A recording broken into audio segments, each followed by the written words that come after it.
네, 안녕하세요. 홍 교수입니다.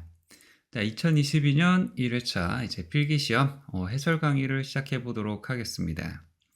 먼저 이번 회차 난이도가 좀 어려웠을 겁니다. 1번 문제를 봐도 뭐 이런 문제가 나왔어? 할 정도로 좀 이상한 문제들이 조금씩은 나왔고요. 그리고 좀 못 보던 신유형의 문제들이 제가 생각했을 때는 한 20% 정도 출제가 된 것 같습니다. 그래서 기본 개념이 제대로 이제 연습이 안 돼 있다든지 개념 공부를 아예 안 했던지 이렇게 하셨으면은 아마 이번 시험에서는 상당히 어려웠을 거라고 생각이 됩니다. 그래서 이번 1회차 문제는 여러분이 이제 풀 문제와 안 풀 문제를 좀 명확히 구분하시는 게 필요하다고 생각이 됩니다. 이거는 해설 강의를 진행하면서 알려드리도록 할게요. 자, 바로 시작해 보도록 하겠습니다. 자, 재료역학 1번부터 보도록 하겠습니다. 자, 이 문제는 양단이 회전 지지된 장주죠, 장주. 장주인데 이 거리 이만큼 편심된 곳.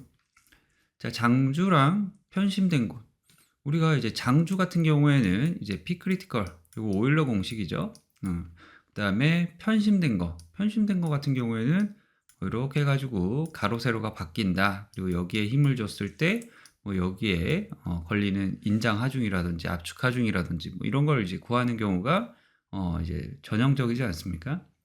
근데 장주에서 편심된 곳을 이제 물어봤다는 거는 이 문제가 전형적인 문제가 아니라는 것이고, 요거는 이제 결론부터 말씀드리자면은 재료역학 중에 뒤쪽에 응용 재료역학이라고 있는데 거기서 나오는 시컨트 공식이 되겠습니다. 편심하중을 받는 기둥의 시컨트 공식이 되겠어요.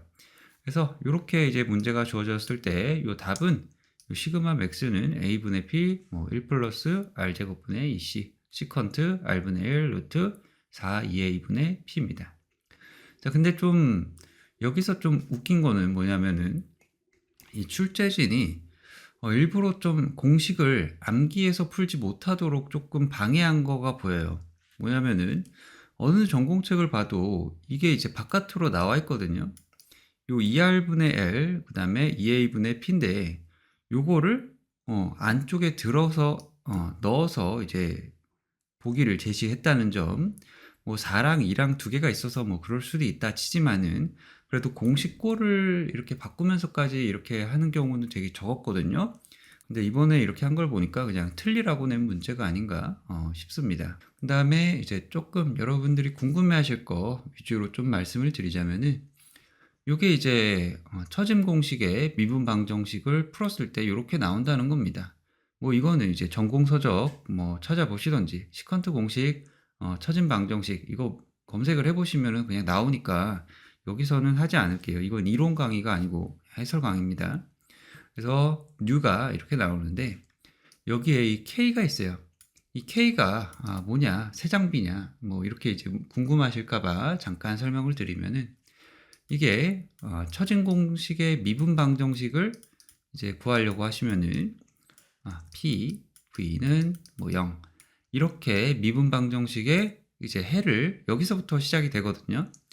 근데 이 EI랑 P가 앞에 있다 보면은 이 미방을 푸는데 굉장히 복잡해져요, 식이.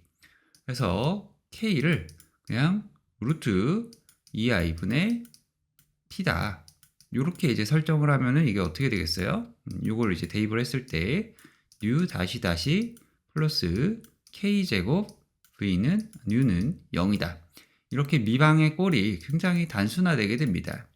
그래서 이 k라는 거를 중간에 도입을 한 것이에요. 그래서 갑자기 k가 이제 뜬금없이 나와서 이거 뭐야? 이렇게 하실 수도 있는데 이렇게 되는 것이고, 그리고 요게 이제 제가 뭐라고 쭉 써놨으니까 그대로 그냥 따라오시면 됩니다. 그래서 요 최대 처짐은 2분의 L에서 발생을 하고 이걸 델타라고 했을 때 이 모멘트 mx가 여러분이 생각하시기에는 그냥 이렇게 해가지고 그냥 편심하중만 작용할 것 같은데 사실은 이게 굽어지면서 여기에 추가적으로 모멘트가 다르게 발생이 되게 됩니다. P, E 플러스 델타가 되고 이걸 쭉 풀었을 때 시컨트 공식이 나오게 되면서 양단 힌지에서 mx와 그리고 시그마 맥스를 구했을 때 이렇게 나온다 해서 답은 1번이 나오게 됩니다.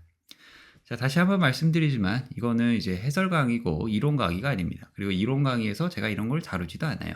이런 거 그냥 틀리고 넘어가시는 문제고 정 궁금하시면은 구글에 검색해 보시면 나옵니다. 편심하중을 받는 기둥의 시컨트 공식 검색하시길 바랍니다. 자, 여기까지 하고 다음 문제 넘어가도록 하죠. 자, 2번 문제 보도록 하겠습니다. 자, 2번은 여러분 아마 보셨을 문제예요. 최근에 이제 많이 나왔었고 한 총 4번 정도 나왔던 문제입니다. 그래서 오른쪽으로 힘을 받을 때 이 5점에 걸리는 X방향 힘, Y방향 힘, 모멘트 방향의 힘을 이제 구해봐라 이 문제입니다. 자, 문맥상 저는 반력을 좀 구하는 것으로 생각이 되고요.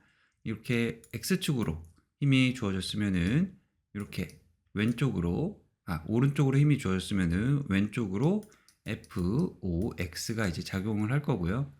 이 Y 방향 같은 경우에는 힘이 하나도 없기 때문에 여기도 마찬가지로 힘이 하나도 없는 거라고 예상을 해볼 수가 있습니다. 그 다음에 모멘트를 구하는 과정이 이제 어려워가지고 학생들이 물어보는데 모멘트 8의 길이는 여기서 수직으로 이제 있는 이 방향에서 모멘트가 발생이 되게 됩니다. 즉 모멘트 8의 길이는 지금 이 부분이에요. 이 L이라고 할게요. 그러면은 이 막대의 길이가 4m고 요 사인 30도 하면은 요 높이가 나오겠죠? 그래서 L 요거는 결과적으로는 2가 됩니다. 4 사인 30도면은 2죠. 그래서 요 모멘트 8의 길이가 2, 그 다음에 요 F가 200 해가지고 이제 요거 계산해 보시면은 400입니다. 방향은 지금 모멘트 방향이 이렇게 이제 모멘트가 생기니까 모멘트 반력을 계산해 봐라. 그러면은 이렇게 반시계 방향으로 작용이 되겠죠. 그래서 반시계 방향 400Nm 이렇게 됩니다. 자, 혹시라도 이 강의를 보고서도 이 모멘트가 이제 이해가 안 되시면은 모멘트 기초 강의가 있거든요. 그 강의를 보고 오시면 되겠습니다. 자, 3번입니다. 자, 비틀린 모멘트를 받고 있는 이 중공축인데요. 이게 이제 그림이 조금 헷갈리게 나올 수가 있습니다. 여러분이 보시기에 이게 2D니까 이게 모멘트인가? 시그마 B를 구하는 것인가? 이렇게 볼 수도 있는데 지금 비틀림 모멘트 이렇게 나와 있기 때문에 이거는 축의 비틀림이다. 그리고 최대 전달 능력 요거만 묻는 문제다. 이렇게 보시면 되겠습니다. 그래서 타우는 ZP 분의 T 그리고 T는 요거는 또 합력으로 그냥 계산을 하면 돼요. 뭐 따로따로 계산을 해서 이제 최대 전달 능력을 플러스 마이너스해서 이제 하셔도 되는데 그것보다는 그냥 힘은 중첩이 되니까 10으로 해가지고 T 토탈을 계산을 하시고 타우는 ZP분의 T 해서 요 ZP 요 극단면 계수죠. 요 중공축에 대한 극단면 계수 요 공식만 잘 적용을 하시면 되겠습니다. 그래서 계산해 보시면은 58.5 메가파스칼 답은 4번이 나오게 됩니다. 자, 4번입니다. 자, 4번은 최대 전단 변형률을 이제 묻고 있는 문제인데요. 보면은 이 축에 토크가 작용하고 있는 겁니다. 자, 축에 토크가 작용한다. 이거는 이제 축의 비틀림인데 축의 비틀림은 이제 한 3가지 정도로 나누죠. 타우는 이제 ZP분의 T, 그 다음에 동력 P는 T 오메가, 그 다음에 비틀린 각 세타는 GIP분의 TL입니다. 그 중에서 이번 문제는 요 타우는 ZP분의 T, 여기에서 이제 이게 G 감마라고 하는 요 유형이 이제 얼마 전에 나왔거든요. 기출문제에서. 그거를 이제 그대로 가져온 문제가 되겠습니다. 그래서 먼저 타우 ZP분의 T로 해서 이제 전단 능력을 먼저 계산을 하고 그 다음에 전단 탄성 계수가 주어져 있으니까 여기에 요 감마 해서 계산을 하시면 됩니다. 그래서 지금 중공축이니까 16D2분의 파이 D2의 4승 마이너스 D1의 4승 이렇게 표현이 되고 58.2 메가파스칼로 나옵니다. 그 다음에 타우를 계산했으니까 G 감마 요 G와 그리고 요 타우 단위만 잘 맞춰주시면 되고 0.00216 답은 2번이 나오게 됩니다. 자, 5번입니다. 자, 5번은 딱 봐도 이거 무슨 문제? 라미의 정리 문제가 되겠습니다. 그래서 30, 60, 90 해서 그냥 직각삼각형의 이제 평형을 구하는 거다. 이렇게 보시면 되겠는데요. 자, 보통은 여기 왼쪽 편에 걸리는 장력이라든지 뭐 이런 거를 이제 묻는 경우가 많은데 이거는 총 탄성 변형 에너지를 묻고 있습니다. 이 문제는 사실 예전에 나왔던 기출 문제예요. 엄청 예전에 나왔던 문제인데 이렇게 나왔습니다. 근데 이걸 사실 답을 외우는 게 이게 쉽지가 않아요. 숫자도 굉장히 많고 그리고 1 플러스 루트 3이라는 거는 이제 뭐 베이스로 깔고 간다고 하더라도 이게 분자 분모에 다 이렇게 2, 4, 뭐 1, 2 이렇게 있기 때문에 이걸 암기해서 문제를 푸시는 거는 굉장히 어렵습니다.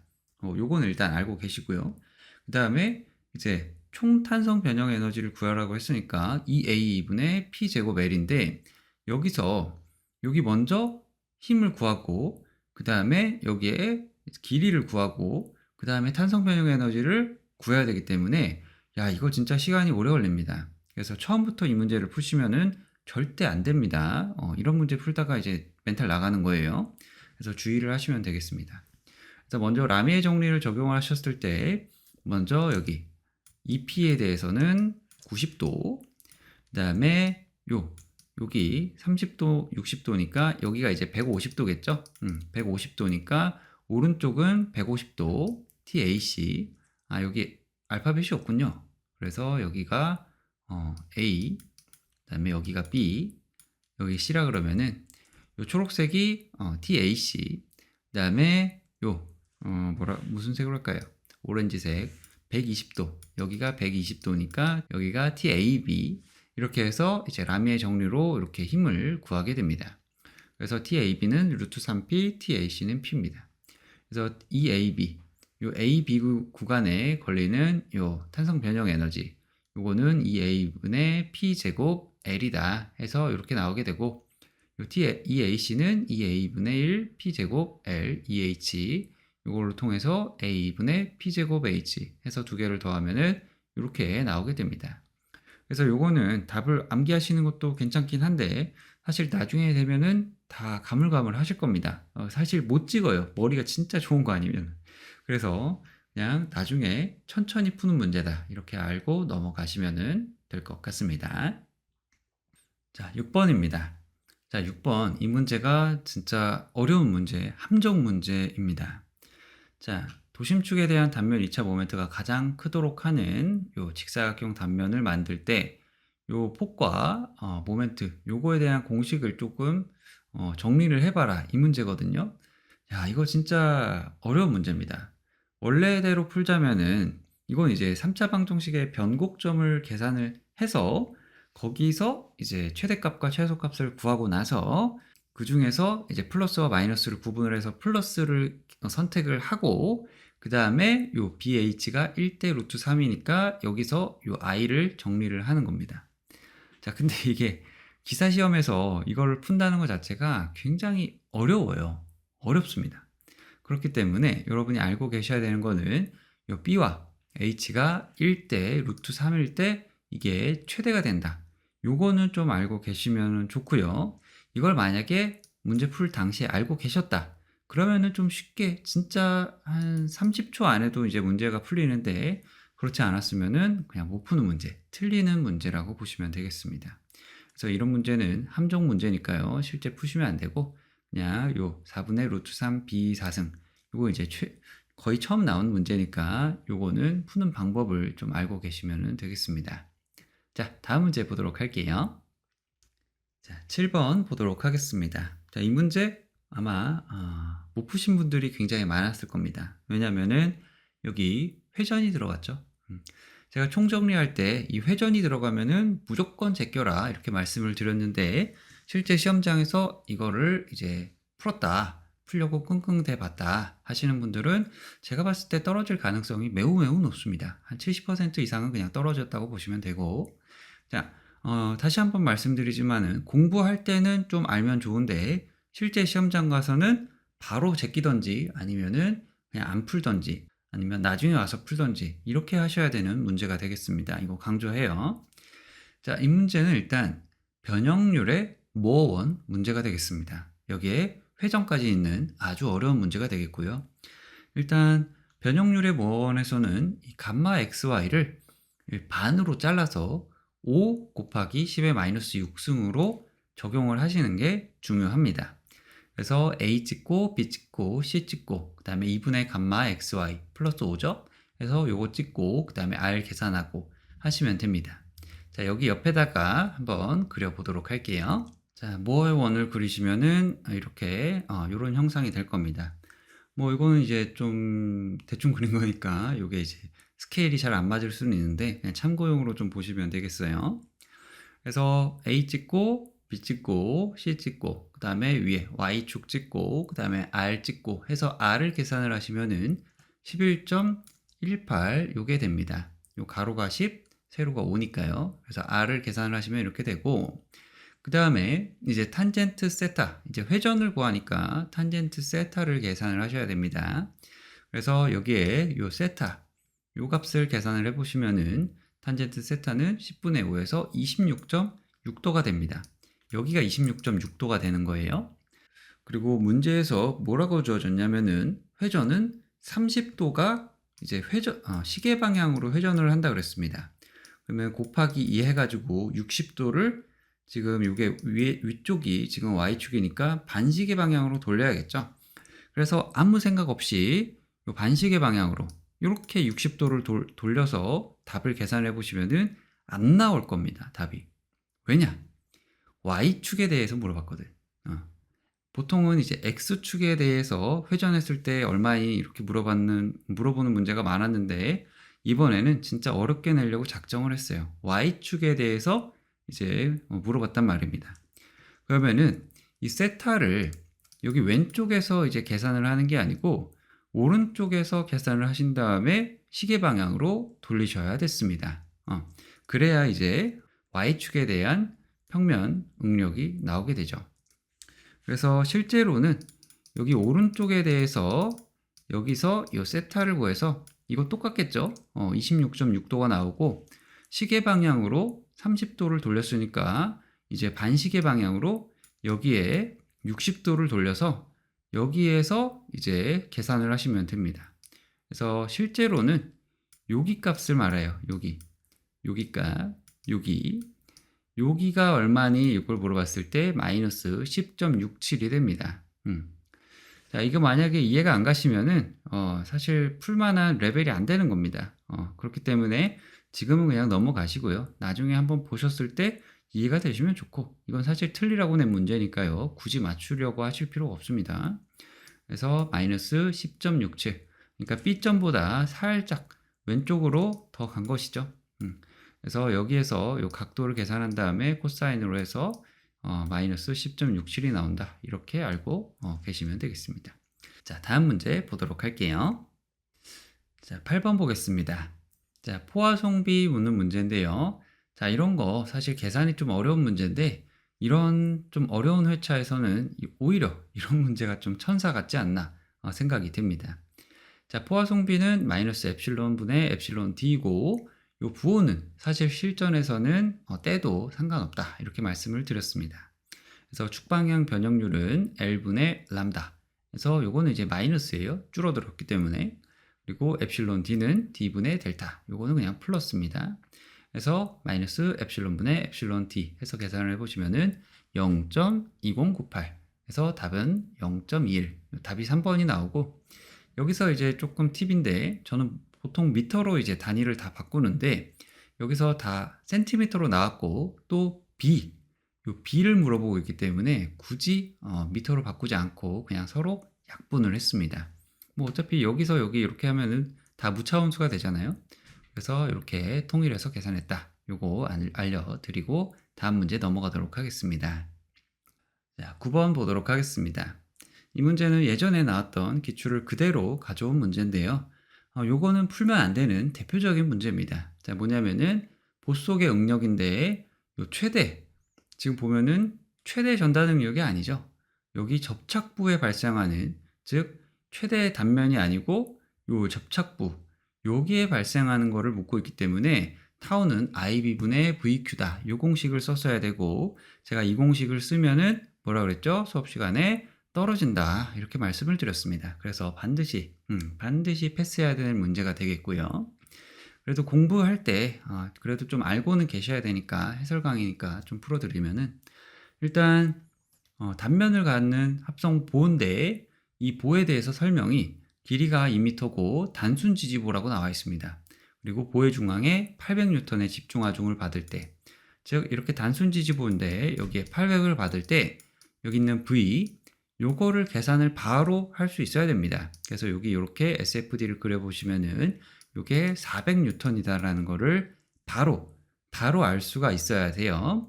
자, 이거 바로 안 나오면은 사실 이 문제 풀만한 레벨이 안 되는 거예요. 그래서 그냥 제끼시면 됩니다.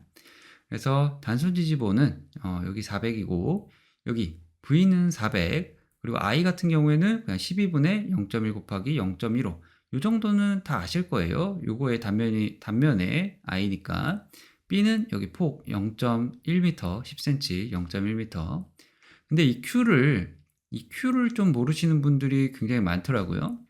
이 Q는 중앙에서부터의 여기까지의 요거가 아닙니다. 제가 이제 IB분의 VQ 공식 할 때 설명을 좀 드렸는데 여기 이 단면의 끝부터 여기 이 접착면까지 여기에 대해서 단면 1차 모멘트를 계산을 해야 된다 이렇게 말씀을 드렸어요. 그래서 사실 여기 있는 이 빨간 부분 있죠?